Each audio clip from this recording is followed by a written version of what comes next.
Assalamualaikum warahmatullahi wabarakatuh. Di sini kami dari kelompok 8 akan menjelaskan tentang mini literatur review, yaitu bagaimana hubungan status idiom dengan fungsi tiroid pada ibu hamil. Next.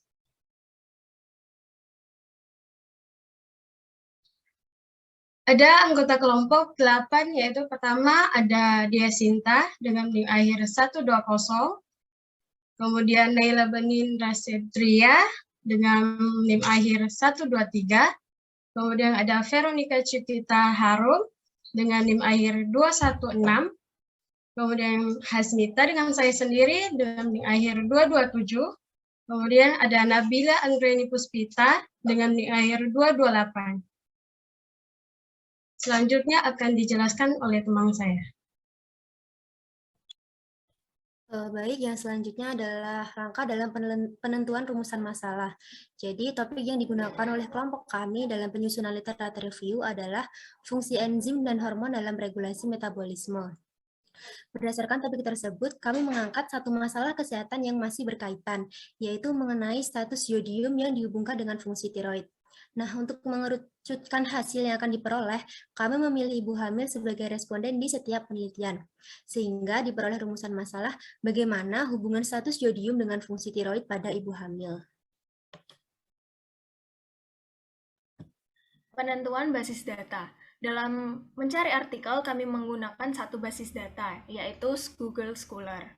Alasan kami memilih basis data tersebut yaitu karena kami menemukan artikel berbahasa Inggris dalam kurun waktu 5 tahun terakhir, yakni pada tahun 2018 sampai 2022 yang mencukupi. Selain itu, Google Scholar juga merupakan salah satu basis data yang tidak berbayar dan mudah diakses oleh kelompok kami, sehingga memudahkan dalam pengerjaan literatur review.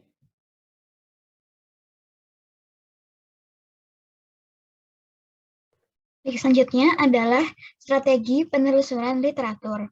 Dari langkah awal setelah kita memutuskan bahwa akan menggunakan laman Google Scholar, setiap anggota dari kelompok 8 mempelajari dan menyeleksi berbagai literatur terkait fungsi iodin terhadap fungsi tiroid dalam kehamilan.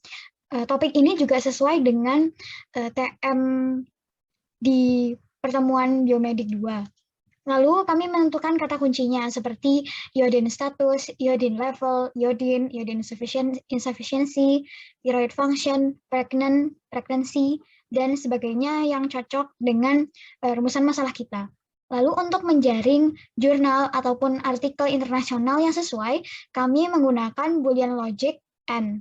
Nah, dari sini kenapa kok menggunakan kata-kata N, supaya seluruh kata kunci ini ditemukan dan tidak hanya salah satunya aja yang ada, tapi misalnya ternyata bukan di ibu hamil, gitu. Lalu selanjutnya, opsi literatur kredibel dianalisis apakah sudah sesuai.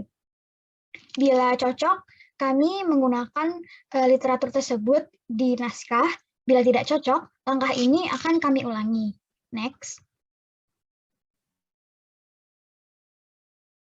Selanjutnya ada kesimpulan akhir. Hasil penelitian menunjukkan bahwa defisiensi yodium ringan sampai sedang mempengaruhi fungsi tiroid pada kehamilan. Kekurangan yodium pada periode kehamilan dapat menyebabkan perkembangan saraf janin tidak normal, hipotiroidisme janin dan bahkan kematian janin. Hal tersebut dapat diatasi dengan pemberian suplemen selama masa kehamilan. Suplemen harian yang mengandung 150 gram yodium terbukti dapat meningkatkan status yodium sehingga berdampak positif pada tiroglobulin ibu. Pemberian suplemen mulai pada trimester pertama kehamilan dapat mencegah hiperstimulasi tiroid serta dapat menghindari kekurangan yodium ringan hingga sedang pada perkembangan saraf janin. Di samping itu, pemberian asupan yodium yang berlebihan dapat menyebabkan hipotiroidisme paradoks. Namun, dari beberapa penelitian tersebut masih banyak keterbatasan sehingga perlu dilakukan penelitian lebih lanjut untuk menghasilkan data yang lebih akurat.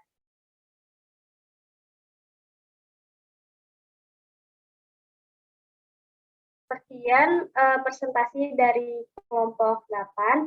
Kurang lebihnya mohon maaf. Wassalamualaikum warahmatullahi wabarakatuh.